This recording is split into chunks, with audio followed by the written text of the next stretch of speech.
Om Stavakaya Dharmasya Sarvadharmaswarupine Stavakaya Dharmasya Sarvadharmaswarupine Avatara Varishtaya Ramakrishna Te Namah Asato ma sadgamaya Tamaso ma jyotirgamaya Mrityorama mritangamaya Om Shanti Shanti Shanti. Let us offer our salutations to Sri Ramakrishna, the embodiment of all religions, the Supreme God Incarnate. Let us pray to Him to lead us from the unreal to the real, to lead us from the darkness of ignorance to the light of knowledge, to lead us from death to immortality.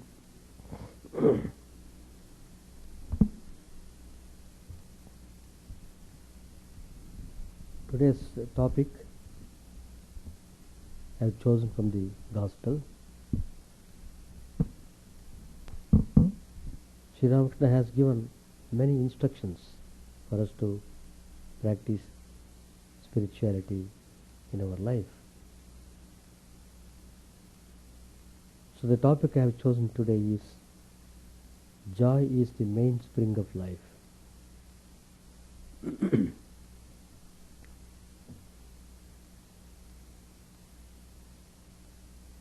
So joy and not sorrow is the mainspring of life. The Upanishads also declare, Taittiriya Upanishad in Bhruguvalli, Anandadhyeva kalvimani bhutani jayante, Anande najatani jivanti, Anandam priyantabi samvishantiti. So the Upanishad says, from joy have sprung all these creatures. Having sprung from joy, they live by joy, they pursue joy throughout and finally merge in joy. So joy is the alpha and the omega of existence. In another place, the Shruti asks, Kohe vanyat kapranyat yadesha akasha anando nasyat. Who can breathe and who can live if the whole of space were not filled with bliss? On the negative side, we are warned about the perils we are running by pursuing the petty allurements of the senses. But on the positive side, we are shown the glory and the joy of a life dedicated to the divine. The negative is significant only to the extent it serves to underline the positive. When we have placed our feet on the positive road, we have also walked away from the negative. As Sri Ramakrishna used to say, proceed towards the east and you will be moving away from the west. The miseries of the world are certainly not an illusion, they are harsh realities. But the way to overcome them is not to take up arms against them and get more entangled in them in the bargain, but to turn our faces resolutely towards the divine and progress in the path of brightness. That the highest joy can fill every moment of our lives, despite the apparently unpromising worldly environments in which we find ourselves, is best illustrated in the life of Sri Ramakrishna himself. Today, as he prophesies, his picture is adored in hundreds of thousands of homes all the world over. His words are treasured by scholars and all sections of people alike. And vast humanitarian and cultural activities are undertaken in Sri Ramakrishna's name. But what was the material condition in which his sojourn of half a century on this earth took place? He was a rustic, almost illiterate, whose profession was that of a low-paid priest in a temple built by a low-caste woman. He carefully avoided all formal schooling, yet his philosophy has come to be the touchstone for testing the validity of all philosophic positions, ancient and modern. When moot questions in philosophy are being inconclusively discussed by erudite specialists, suddenly the atmosphere becomes clear and luminous when someone quotes a saying of Sri Ramakrishna in relation to the particular point under debate. This unlettered villager has vouchsafed to us parables and similes galore, which are as simple as they are revealing. To the vexed problem, for instance, whether God has form or not, Sri Ramakrishna smilingly points out that God is aqua. He can be liquid as water or solid as ice. As water, he has no form, but as ice, he assumes as many forms as there are aspirants. The different forms of ice, as also the formless water, constitute but one reality. Incidentally, Sri Ramakrishna also stresses that the different religions need not quarrel with one another, because each can have its own conception of the form of God.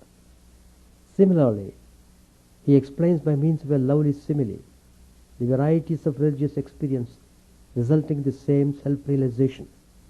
If you want to have the benefit of a dip in the Ganges, you can get down any ghat or no ghat at all, from Gangotri on the Himalayan heights to Ganga Sagar in the Bay of Bengal. The result of the dip is the same. No one expects you to dip yourself through the entire length of the river. So too, if the sadhaka manages to contact the divine at any point, he will be fulfilled. But then, the position of an acharya is different. The man who says he knows the Ganges should be familiar with its whole length. The acharya's experience of the divine should be varied and extensive. This rustic, who learned no formal philosophy, however practiced the most incredible spiritual disciplines, through which he realized in his own person the vast truths lying buried in the scriptures. But all these austerities in no way took away his joy of life. He was ever and anon the laughing philosopher. Even in his boyhood, he was noted for his love of fun. We recall the trick he played on a conceited neighbor, Durgada's Pine. It was the boast of this zamindar that the ladies of his family observed the strictest purda and that no male outside the family had ever seen their faces. Young Gadadhar, Sri Ramakrishna, challenged this statement and promised to disprove it. After some days, one evening, when it was getting dark, a weaver woman came to the pine house, completely veiled and carrying a basket. She requested Durgadas to permit her to spend the night in his house. She had been left behind in the market by her companions. Durgadas asked the woman to go to the inner apartment and stay the night there if the ladies had no objection. The weaver woman went in and was readily accommodated, as the ladies were captivated by her charming manners and amusing conversation. Hours later, Gadadhara's elder brother Rameshwar came to the porch of the pine house and called out, "Gadadhar, Gadadhar, where are you?" Immediately there was a loud response from the inner apartment, "Brother, I am coming." Only when the stranger of the night came out into the light did Durgadas Pine realize how dramatically his legs had been pulled. The weaver woman was only the boy Gadadhar, artistically draped in a sari and suitably veiled. The eagle eyes and proud intelligence of the zamindar had not been able to see through the trick.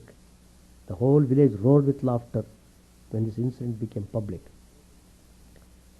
As we go through the pages of the Gospel, we are taken aback by the periodical changes we find in the aspect of Sri Ramakrishna. One moment, he may be elucidating with crystal clarity and scientific precision great varieties of the Vedanta. The listeners would feel that they are listening to a Shukadeva or a Vyasa Maharshi.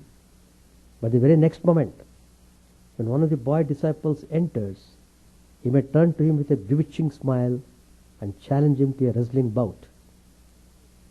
The highest wisdom in no way held Sri Ramakrishna back from plunges into pure jollity. How much of fun and frolic, humor do we enjoy as we pursue M's description of the scenes he witnessed at Dakshineshwar and elsewhere.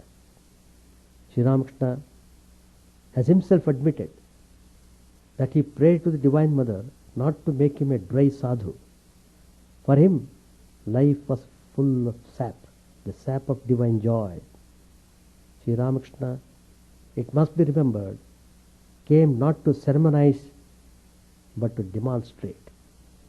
Precious as are the words that dropped from his lips, still more sweet and captivating was the life he lived, exemplifying what he taught. He always created an atmosphere of joy wherever he was. And it was this joy that really drew men and women of all ages and all stations in life and transformed them into blessed beings. Swami Brahmanand, one of the direct disciples of Sri Ramakrishna, has confided the joy we were unable to get through japa, we got by merely being in the presence of Sri Ramakrishna. The Holy Mother, Sri Sharda Devi, has described how when she was serving the Master at Dakshineshwar, it was as if a jar of nectar filled her heart. She usually lived in the narrow Nahabat, and a screen on the veranda cut her view off from all that was going on in the Master's room across the courtyard. But eager to enjoy the fun and the frolic going on there, Sharda Devi made a small hole on the screen for looking through. Sri Ramakrishna, whose eagle eyes missed nothing, one day drew the attention of the young devotees to the screen at the Nahabat and asked them to note how every day the hole was becoming bigger and bigger. Literally, the Holy Mother was every day seeing and understanding more and more of her strange consort, in whom divinity expressed itself through song and dance, laughter and mimicry. It is said that whenever Sri Ramakrishna narrated a factual incident, he would imitate to perfection the various dramatis personae involved in that incident. His audience would roar with laughter at the superb histrionics. In fact, almost all the parables and similes he used in order to illustrate great spiritual truths invariably contained a good dose of humor. The mother and the daughter keeping fast in the same house on different days of the week, the Bhutaganas of Shiva and the Parshadas of Vishnu hectically quarreling with one another long after their masters had composed their differences. The 6 blind men describing the elephant variously as a pillar, a fan, and whatnot. All these stories are sugar-coated potent pills. We swallow a pill for its sweetness, and then unknown to us, the pill starts working. This was what Swami Vivekananda meant when he said that on any parable of the Master, Vivekananda said, he could give a non-stop explanation for 6 days. The Upanishads describe Brahman as rasa. In Sri Ramakrishna's daily life and in his most casual doings and sayings, we can see how the rasa, the taintless joy, permeates his entire being. Even during his last days, the love of fun has never deserted him. He was suffering the most excruciating pain in the throat because of the cancer, and speaking was an agony. So the disciples attending on him were strictly enforcing the no visitors rule. No visitors. Well, one day a girl belonging to Girish Chandra's theatre had been blessed by Sri Ramakrishna when Sri Ramakrishna visited the theatre long back. She was now anxious to have a glimpse of the master. But how to meet? It's not easy to go. So she resorted to a trick. She dressed herself up as a European gentleman. She called before the master's room at the Kasipur Gardens. How could the young boys who looked after the master deny permission to a member of the ruling class? They saw some European gentleman has come. So he was requested to go in, but not speak much to the master. What was their surprise when they heard peals of laughter coming from the master's room, which the European gentleman had just entered. Sri Ramakrishna thoroughly enjoyed the ruse by which the girl had outwitted his zealous guards and reached him. Fun was never barred by the master, even in the midst of the greatest physical pain. It is also necessary to recall here Swami Chidananda's remark and the master's response. Sri Ramakrishna asked Hari, that is Chidananda, what he thought about the dreaded disease he was suffering from. Hari, in whose mind there was not a shadow of a doubt about the divinity of the master, replied that the master could not suffer. He was an infinite ocean of bliss. He must be only play acting. Sri Ramakrishna burst out laughing and said, the rascal has found me out. In his majestic Leela, the terminal disease also was only a dramatic episode. To one immersed in the divine, pleasure and pain are not anti-polar conditions. The Vijnani that Sri Ramakrishna was, he had climbed to the terrace and convinced himself that the steps by which he had come up were made of the same brick and mortar with which the terrace had been fashioned. In that equi-angled vision, what we consider sorrow and pain lose their negative qualities and shine forth as the joy that knows no shackles. It is entirely different from the pleasures we experience and cherish. With us, pleasure and sorrow are but the upwards and reverse of the same coin. We cannot have the one without the other. But the joy of the Vijnani subsumes and transcends both these fragmentary conditions and expresses itself in a ceaseless delight flowing from the eternal fount of joy. Sri Ramakrishna was truly a child of the Divine Mother. And for the child, what is there but delight in the love of the mother? As the poet says, when the truth of God is understood, how can there be any mood except that of joy? Joy is not mere titillation of the nerves or sentimental euphoria. It is a solid, positive attitude that apprehends the eternal among the fleeting, multifarious non-eternals. That was why Sri Ramakrishna deprecated all talk about sin. He used to say that even in prayer, one should not consider oneself a sinner. You become what you think. If you go on dilating on sin, we shall only get deeper and deeper in the color of sin. Think instead in terms of increasing goodness. As Swami Vivekananda put it, we progress not from error to truth, but from lower truths to higher truths. And our motto should be, from little joys to the greatest. Step away from the finite pleasures to grasp the infinite bliss. Sri Ramakrishna said to Manilal, now and then man catches a glimpse of his real self and becomes speechless with wonder. At such times he swims in an ocean of joy. It is like suddenly meeting a dear relative.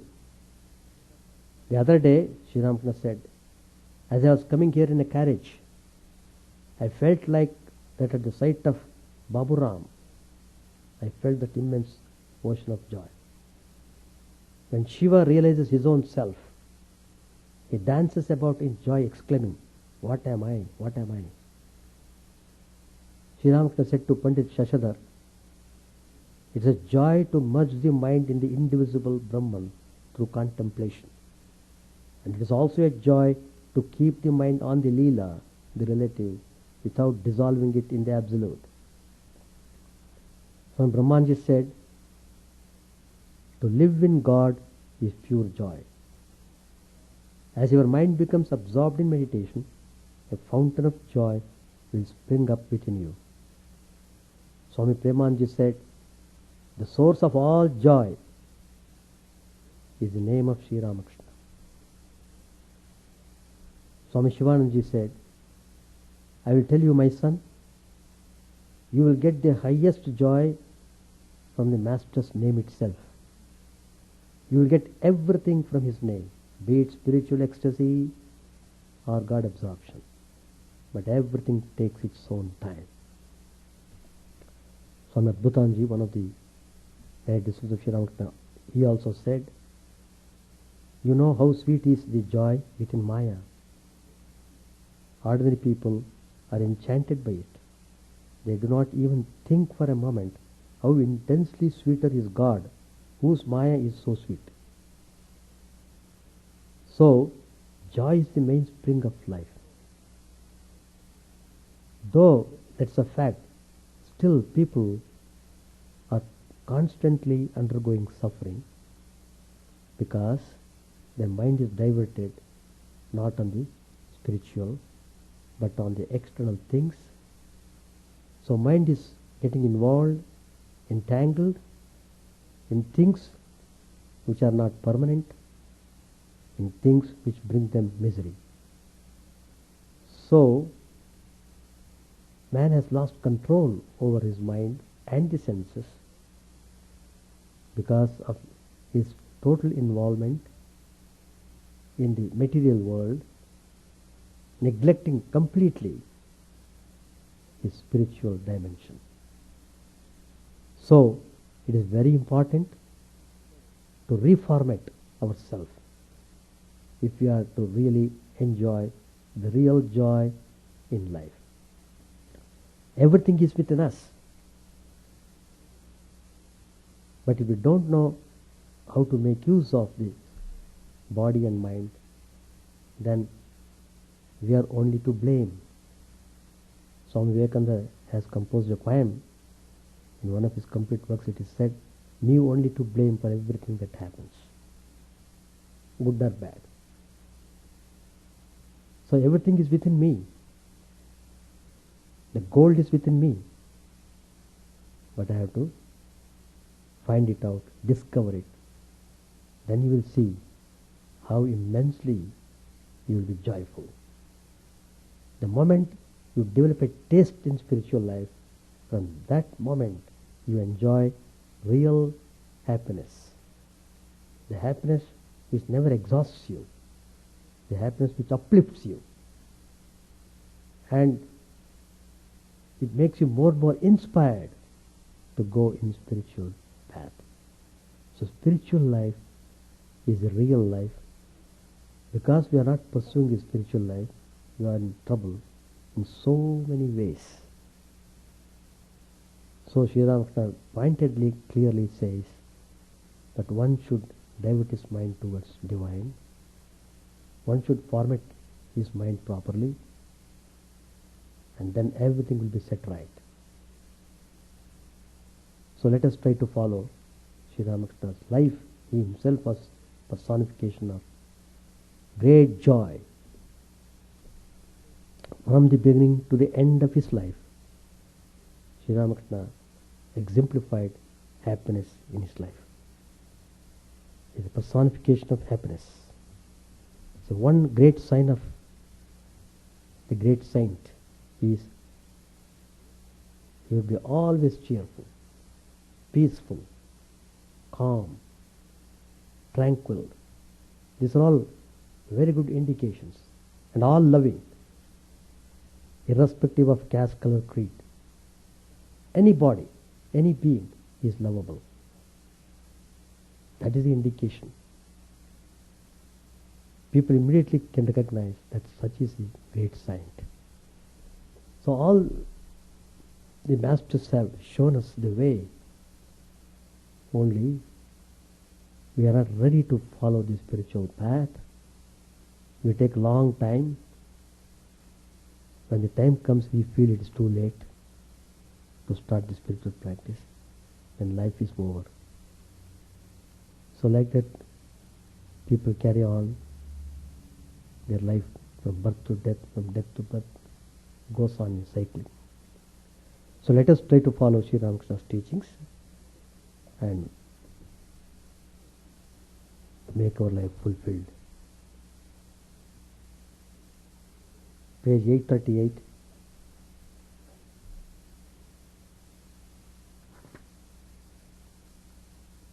Master said,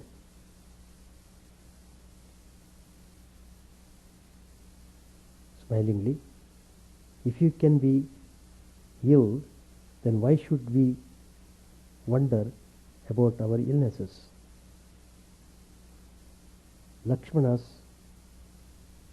was amazed to see that Rama could not lift his bow on account of his grief for Sita. Even Brahman weeps entangled in the snare of the 5 elements. Master Mahashaya said, Jesus Christ too wept like an ordinary man at the suffering of his devotees. Master said, how was that? M said, there were 2 sisters, Mary and Martha.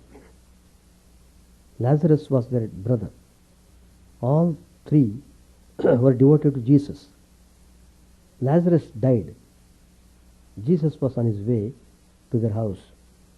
One of the sisters, Mary, ran out to meet him. She fell at his feet and said, weeping, Lord, if you had been here, my brother would not have died. Jesus wept to see her cry. Then Jesus went to the tomb of Lazarus and called him by name. Immediately, Lazarus came back to life and walked out of the tomb. Master said, but I can't do those things. M. That's because you don't want to. These are miracles, therefore you are not interested in them. These things draw people's attention to their bodies. Then they do not think of genuine devotion.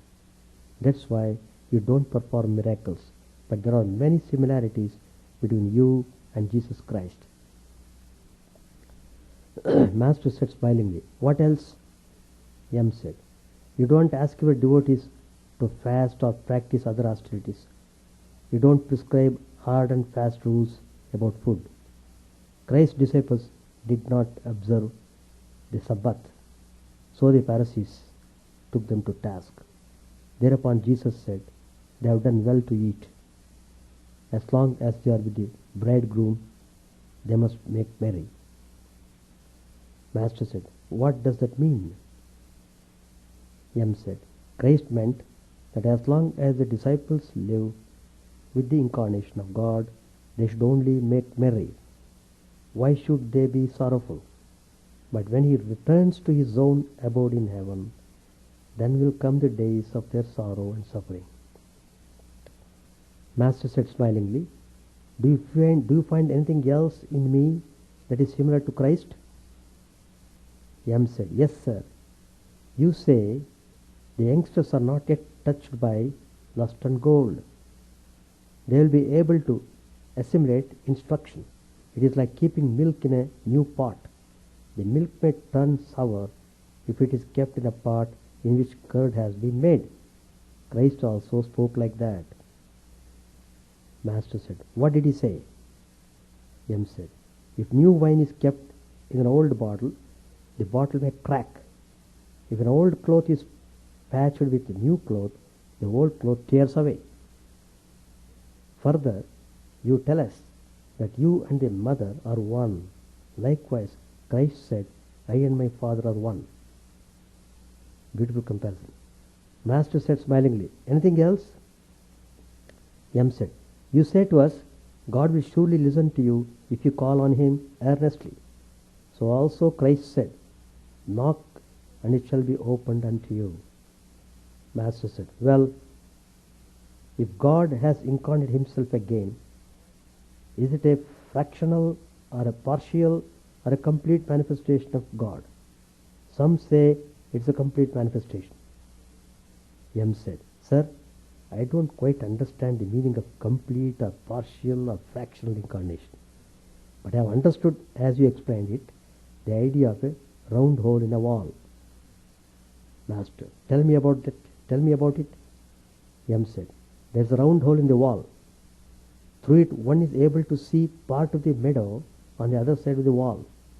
Likewise, through you one sees part of the infinite God. Master said, true. You can see 5 or 6 miles of the meadow at a stretch. M finished his bath in the Ganges and went to the master's room. It was 8 o'clock in the morning. He asked Latu to give him the rice prasad of Jagannath. The master stood near him and said, take this prasad regularly. Those who are devotees of God do not eat anything before taking the prasad. Yatishwanji also used to have Jagannath prasad in his room. He would always take 1 grain of rice. M said, yesterday I got some prasad of Jagannath from Balram Babu's house. I take 1 or 2 grains daily. M saluted the master and took his leave. Sri Ramakrishna said to him tenderly, come early in the morning tomorrow. The hot sun of the rainy season is bad for the health. Let's stop. So, in order to taste the real happiness, one should take to spiritual life. That's the theme. That's all. You can't have real happiness in the way you ordinarily live. A kind of happiness you have, but a glimpse of happiness is only in spiritual life. Any question to ask? Chant the name of the Lord and his glory unceasingly, that the mirror of the heart may be wiped clean and quench that mighty forest fire, worldly lust raging furiously within. O name, stream down in moonlight on the lotus heart, opening its cup to knowledge of thyself. O self, drown deep in the waves of his bliss, tasting his nectar at every step, bathing in his name that bath my very souls. Various are thy names, O Lord. In each and every name thy power resides. No times are set, no rites are needful for chanting of thy name. So vast is thy mercy, how huge then is my wretchedness, who find in this empty life and heart no devotion to thy name. O my mind, be humbler than a blade of grass, be patient and forbearing like a tree. Take no honor to thyself, give honor to all. Chant unceasingly the name of the Lord. O Lord and soul of the universe, mine is no prayer for wealth or retinue, the playthings of lust or the ties of fame. As many times as I may be reborn, grant me, O Lord, a steadfast love for thee. A drowning man in this world's fearful ocean is thy servant, O sweet one. In thy mercy, consider him as dust beneath thy feet. Ah, how I long for the day when an instant separation from thee, O Lord, will be as 1,000 years, when the heart burns with its desire, and the world without thee is a heartless void. Prostrate at thy feet let me be, in unwavering devotion, neither imploring the embrace of thine arms, nor bewailing the withdrawal of thy presence, though it tears my soul asunder. O thou who stillest the hearts of thy devotees, do with me what thou wilt, for thou art my heart's beloved, thou and thou alone. O Lord, lead us from the unreal to the real, lead us from darkness to light, and lead us from death to immortality. May all be free from dangers, may all realize what is good, may all be actuated by noble thoughts, may all rejoice everywhere. May all be happy, may all be free from disease, may all realize what is good, may none be subject to misery. May the wicked become virtuous, may the virtuous reign tranquility, May the tranquil be free from bonds. May the freed make others free. May good betide all people. May the sovereign righteously rule the earth. May all beings ever attain what is good. May the worlds be prosperous and happy. May the clouds pour rain in time. May the earth be blessed with crops. May all countries be freed from calamity. May holy men live without fear. May the Lord, the destroyer of sins, the presiding deity of all sacred works, be satisfied. For he being pleased, the whole universe becomes pleased. He being satisfied, the whole universe feels satisfied.